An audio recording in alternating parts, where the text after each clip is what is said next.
Imagine standing before two doors. Behind the first door is the person you are today, familiar, comfortable, predictable. Behind the second door is the person you could become, vibrant, fulfilled, impactful. Now imagine that you have the key to both doors in your hand. Yet day after day, year after year, you choose the first door, not because you prefer who you are to who you could be, but because the journey between those doors terrifies you more than the quiet desperation of remaining the same.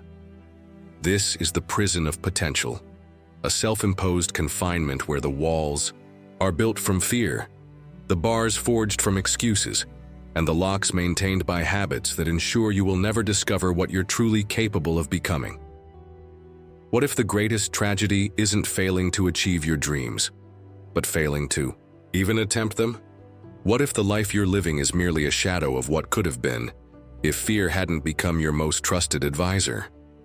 Today we're going to examine the invisible architecture of the prison most of us live in. A prison constructed not by external forces, but by our own minds. We'll explore how fear of failure, self-sabotage, and procrastination function as the wardens of this prison, keeping us safely contained within the boundaries of the familiar, while the extraordinary version of ourselves remains a perpetual prisoner of someday. The concept of unrealized potential is not new. The ancient Greeks spoke of dunamis, a word that refers to inherent capability or potential, particularly potential that remains dormant. Aristotle distinguished between potentiality and actuality in his Metaphysics, arguing that the movement from potential to actual is the fundamental process of becoming. He saw unrealized potential as a kind of non-being, existing in possibility, but not in reality. This philosophical framing gives us our first insight. To leave your potential unrealized is, in some profound sense, to choose non-existence over existence. It is to reject the fullness of being that is your birthright. Consider David, a talented writer who works as an accountant. For 15 years he has been working on a novel, an endeavor that consists mainly of thinking about writing, rather than actually writing. Whenever he does sit down to write, a critical inner voice reminds him of all the ways his work might be judged inadequate. So he returns to accounting, where competence is clearly defined and excellence is achievable through formulas and rules. His novel remains an idea, his identity as a writer theoretical rather than actual.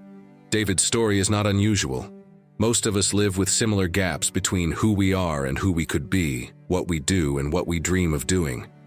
We rationalize these gaps with sophisticated explanations that sound reasonable, but function primarily as prison guards keeping us safely contained. The French philosopher Jean-Paul Sartre addressed this phenomenon through his concept of bad faith, the self-deception through which people deny their full freedom and responsibility. In bad faith, we lie to ourselves about our true capabilities and choices. We pretend our limitations are fixed and external when they are often self-imposed and internal. We say, "I can't," when what we really mean is, "I'm afraid to try." This brings us to the first warden of our self-imposed prison: fear of failure. Fear of failure is not simply the concern that you might not succeed.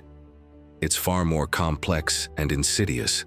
At its core, it's the fear that failure will reveal an uncomfortable truth, that you are not as capable, talented, or deserving as you hope you are, or as others might believe you to be. This fear touches our deepest insecurities about our inherent worth and competence. The American philosopher Martha Nussbaum writes about the fragility of goodness, how much of human excellence and achievement is vulnerable to factors beyond our control.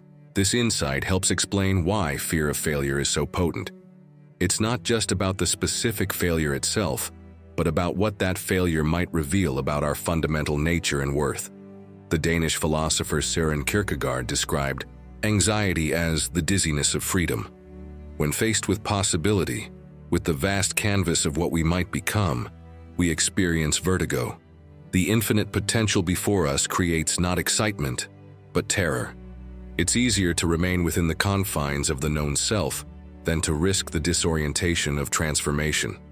Consider Sarah, a middle manager who has repeatedly been encouraged to apply for senior leadership positions. She has all the qualifications and is respected by her colleagues. Yet each time an opportunity arises, she finds reasons not to pursue it. The timing isn't right, she tells herself. I need more experience in X area first. What she doesn't acknowledge is her fear that if she steps into a larger role and fails, she will confirm a secret suspicion that she's been an imposter all along, that her success thus far has been luck rather than merit. This fear keeps her safely contained within the boundaries of proven competence, never venturing into the territory of potential excellence. The prison of her current identity feels safer than the vulnerability of becoming. Psychologists call this the fixed mindset, the belief that your qualities are carved in stone, which creates an urgency to prove yourself over and over. With a fixed mindset, every challenge becomes a threat to your identity, every setback a reflection of your inherent limitations. As Carol Dweck's research has shown, this mindset is one of the most powerful inhibitors of growth and achievement. The second warden of our potential prison is self-sabotage, the unconscious behaviors we engage in to protect ourselves from the anxiety of possible success and the changes it would demand. Self-sabotage is particularly perplexing because it seems to contradict our conscious desires. Why would anyone undermine their own efforts toward goals they genuinely want to achieve? The answer lies in what psychologists call secondary gains, the hidden benefits we receive from maintaining the status quo. Remaining in your prison of potential offers certain rewards. You get to keep the dream alive without testing it against reality. You avoid the responsibility that comes with greater achievement.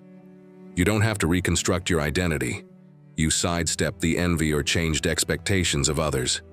And perhaps most importantly, you protect yourself from the possibility of giving your absolute best and discovering it's still not enough. The Greek philosopher Epictetus, who was born a slave and later became a respected Stoic teacher, observed, "Make the best use of what is in your power, and take the rest as it happens." Self-sabotage inverts this wisdom.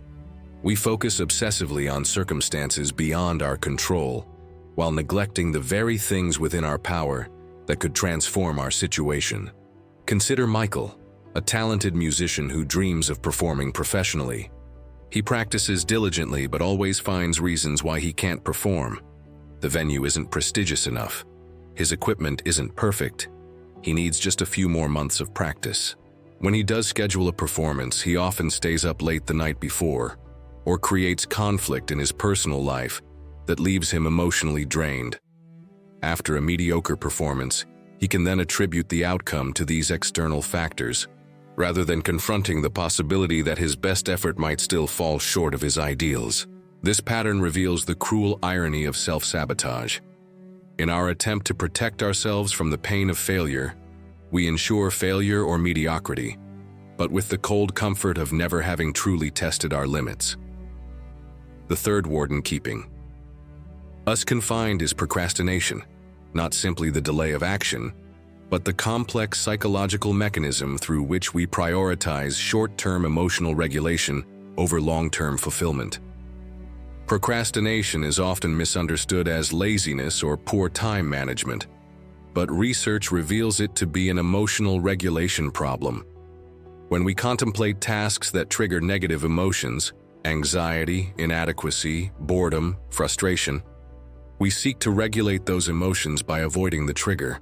This provides immediate relief, but long-term stagnation. The Roman philosopher Seneca addressed this tendency in his essay, On the Shortness of Life, writing, "Putting things off is the biggest waste of life. It snatches away each day as it comes and denies us the present by promising the future." Procrastination is not merely delay, it's a denial of our mortality, acting as if we have infinite time to become who we could be. This insight highlights a crucial truth. The prison of potential is ultimately a prison of mortality denial.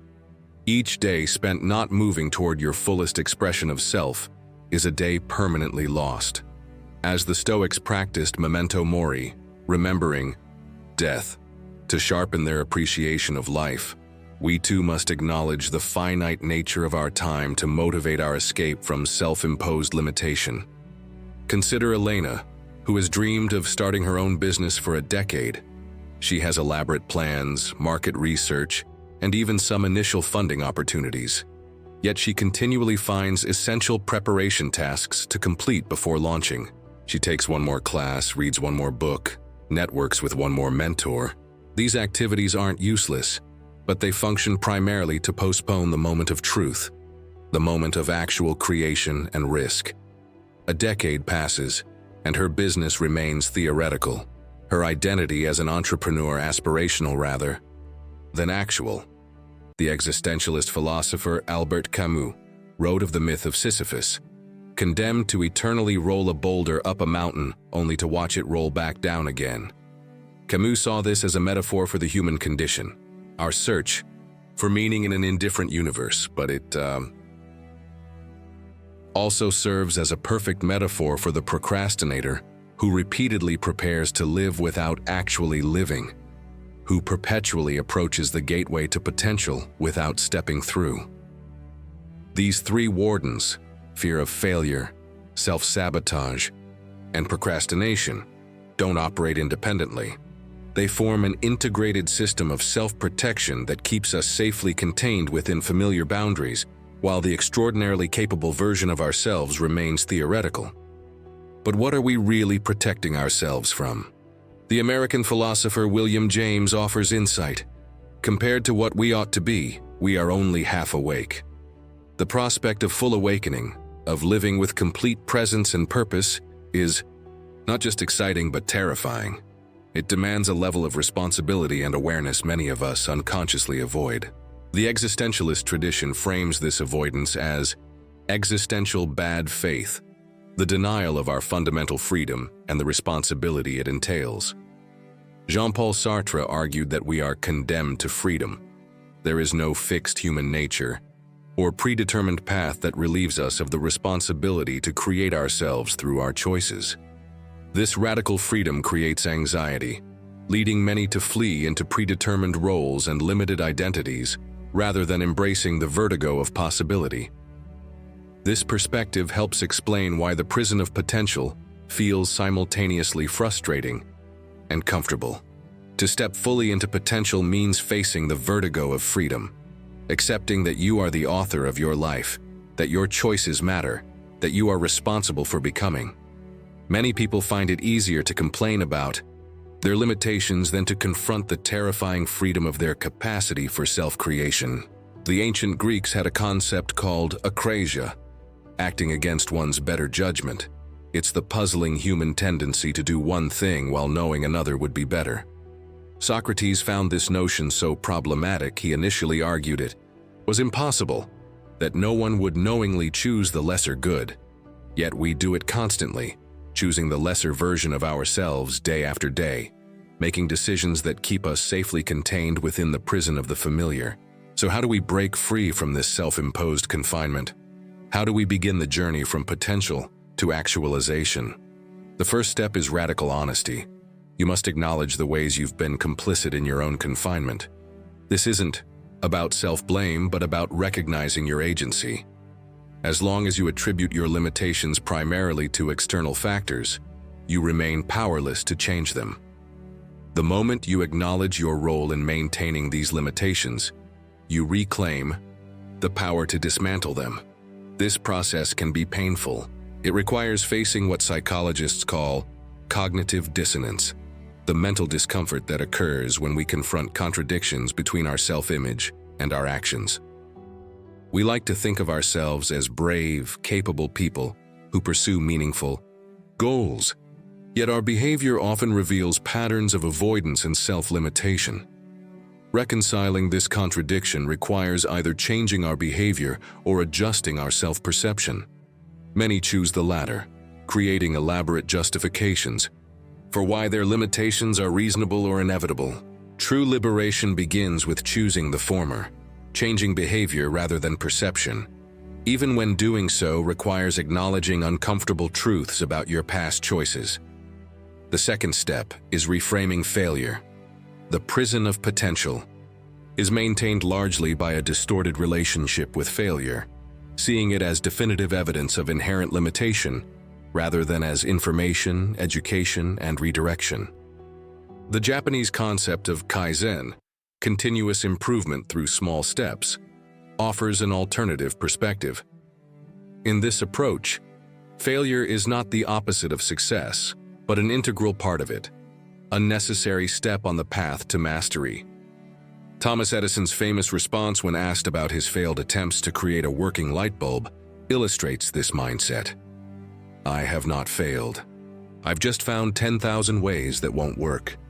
This reframing transforms failure from something to be avoided at all costs to valuable data that informs your next attempt.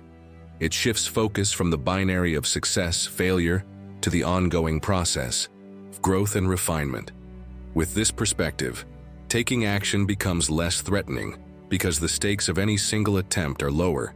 It's merely one step in an ongoing journey, rather than a definitive judgment of your worth or capability. The philosopher Karl Popper's concept of falsification is relevant here. In science, theories can never be proven absolutely true. They can only be falsified, shown to be false. The strongest theories are those that have survived multiple attempts at falsification. Similarly, your beliefs about your own limitations remain theoretical until tested against reality. Each attempt to transcend perceived limitations is an opportunity to falsify the belief that you can't, to demonstrate that the walls of your prison are more permeable than they appear. The third step in breaking free is identity evolution. Many remain trapped in potential because they've constructed identities around aspiration rather than action. They derive a sense of self from what they plan to do, intend to become, or believe they could accomplish under the right circumstances. The psychologist Dan Gilbert describes this as the end of history illusion, our tendency to believe we've undergone significant personal change in the past, but will remain roughly the same in the future. This illusion creates a peculiar complacency about development. We view our current self as largely finished, rather than as a work in progress. To escape the prison of potential, you must be willing to evolve beyond your current identity, to become someone who perhaps thinks, acts, and lives differently than the person you currently know yourself to be. This requires tolerating the discomfort of not fully recognizing yourself as you change, of letting go of familiar self-conceptions even before new ones have solidified. The philosopher Friedrich Nietzsche described this process as becoming who you are, not in the sense of revealing some fixed hidden essence, but in the sense of creating yourself through choice and action. He wrote, "The snake which cannot cast its skin has to die. As well the minds which are prevented from changing their opinions, they cease to be mind." Consider James, who identified as an intellectual throughout his life. His bookshelf displayed impressive volumes, many of which remained unread. He could discuss theories and ideas with sophistication, but when offered an opportunity to apply his knowledge by teaching underprivileged students, he declined, finding reasons why the timing wasn't right. The truth he couldn't face was that his identity as an intellectual was theoretical, constructed around knowledge acquisition rather than knowledge application. To step into teaching would risk exposing the gap between his self-conception and his actual impact. To transcend the prison of potential, James would need to evolve his identity from someone who knows things to someone who does things with what they know. A transition that would require vulnerability, imperfection, and growth. The fourth step toward liberation is systems over willpower. Many attempt to break free from limitation through sheer force of will, a strategy that typically yields short-term progress followed by regression. Willpower is a finite resource, easily depleted by stress, fatigue, and competing demands. A more sustainable approach is creating systems that make desired behaviors easier and undesired behaviors harder. This insight draws from behavioral economics and the work of philosophers like Daniel Kahneman, who distinguished between our automatic System 1 thinking and our effortful System 2 thinking. Most of our daily actions stem from System 1, unconscious, habits and patterns rather than deliberate choices. The ancient Greek philosopher Aristotle understood this when he observed, "We are what we repeatedly do." Excellence, then, is not an act, but a habit. He recognized that character and achievement are shaped not by occasional heroic efforts, but by consistent patterns of behavior that eventually become automatic. Consider Lisa, who dreams of becoming a writer, but finds herself scrolling through social media whenever she sits down to write. Her problem isn't primarily lack of willpower, but a system that makes distraction easier than creation. By restructuring her environment, perhaps writing on a device disconnected from the internet, or in a space specifically designated for writing, she can reduce the cognitive burden of choosing focus over distraction each time she works. This approach acknowledges human fallibility while creating conditions that support growth despite that fallibility. It's not about becoming someone who can resist temptation through heroic willpower, but about becoming someone who structures their life to minimize unnecessary temptation in the first place. The fifth and final step is embracing finitude. The prison of potential is built on the illusion of infinite time, the unspoken belief that someday you'll become who you could be, without recognizing that each passing day is someday, and that time is the one resource you cannot recover or expand. The Roman Emperor Marcus Aurelius, a practitioner of Stoic philosophy, wrote regularly about mortality as a spur to meaningful action. You could leave life right now. Let that determine what you do and say and think. This memento mori tradition wasn't morbid, it was motivating. A reminder that life is too brief to spend it imprisoned by fear, hesitation, or half measures. Modern research in terror management theory suggests that while conscious contemplation of mortality can be paralyzing, integrated awareness of finitude often increases commitment to meaningful values and goals. When we truly internalize the brevity of life, we become less willing to waste it on pretense or postponement. Consider Richard, who spent decades telling friends about the places he would visit someday. His apartment contained travel books and maps.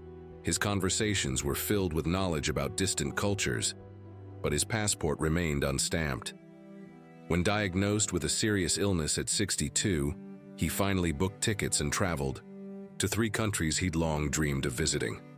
Upon returning, he remarked, "I've been able to do this all along. What was I waiting for?"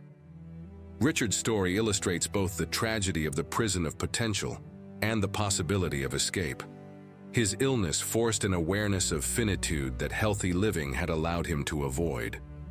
But this awareness, that time is limited and therefore precious, is available to us all, illness or not, if we have the courage to embrace it.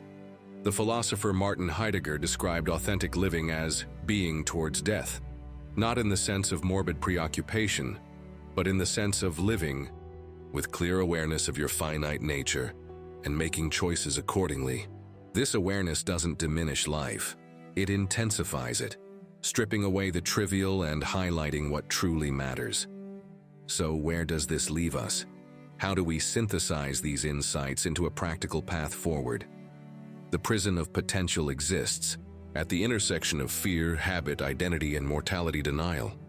Its walls are maintained by the stories we tell ourselves about who we are and what we're capable of. Its comfort comes from the abdication of responsibility.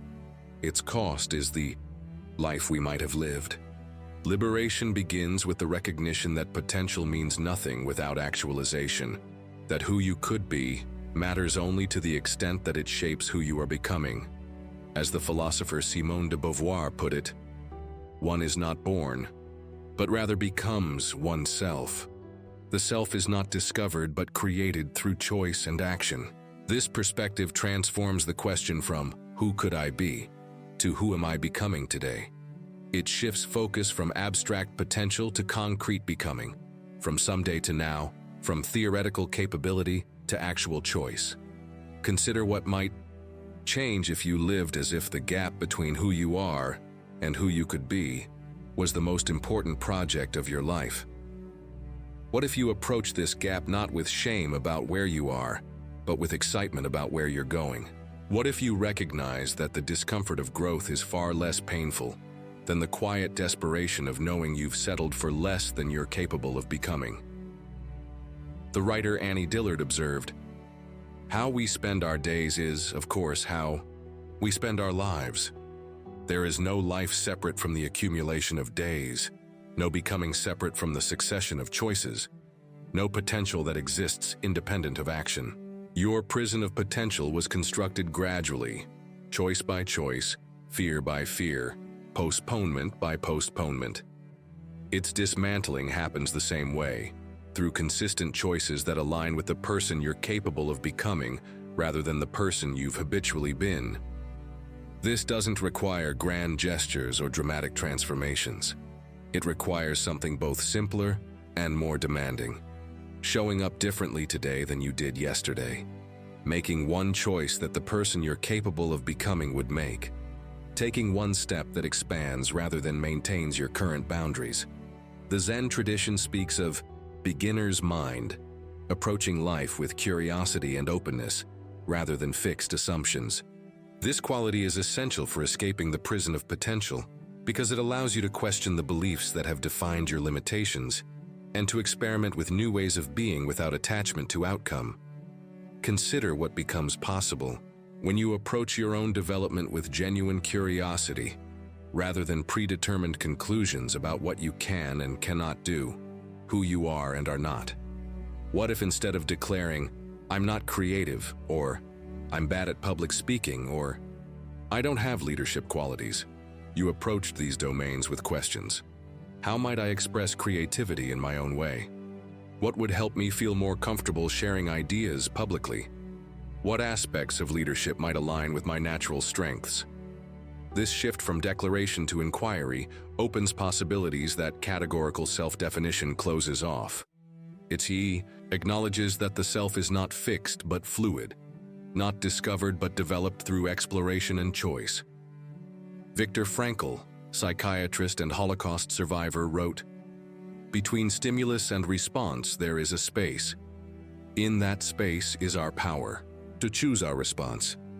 In our response lies our growth and our freedom. The prison of potential exists because we've habitually chosen safety over growth, comfort over freedom, the known self over the possible self. Liberation comes from reclaiming that space between stimulus and response, expanding it through awareness, and using it to make different choices. The good news in all of this is that the prison keeping you from becoming who you could be is largely self-constructed and therefore susceptible to self-deconstruction. Its walls exist primarily in perception and habit rather than external reality. As Nelson Mandela observed after 27 years of actual imprisonment, "As I walked out the door toward the gate that would lead to my freedom, I knew if I didn't leave my bitterness and hatred behind, I would still be in prison." The same is true of the prison of potential. Freedom doesn't come from changing external circumstances, but from changing the internal patterns that have kept you confined despite having the key in your hand all along. So I ask you, what version of yourself remains imprisoned by fear, habit, or postponement? What would become possible if you turned the key and stepped through the door, separating who you are from who you could be? What is the cost of remaining safely contained within familiar limitations? What might be the reward of stepping beyond them? The prison of potential is one of the few prisons where the prisoner holds the key, where the walls exist only as long as you agree to their reality, where freedom is available the moment you decide that becoming is more important than avoiding. The choice has always been yours. The key has always been in your hand. The door has always been ready to open. The only question that matters is, are you ready to walk through it?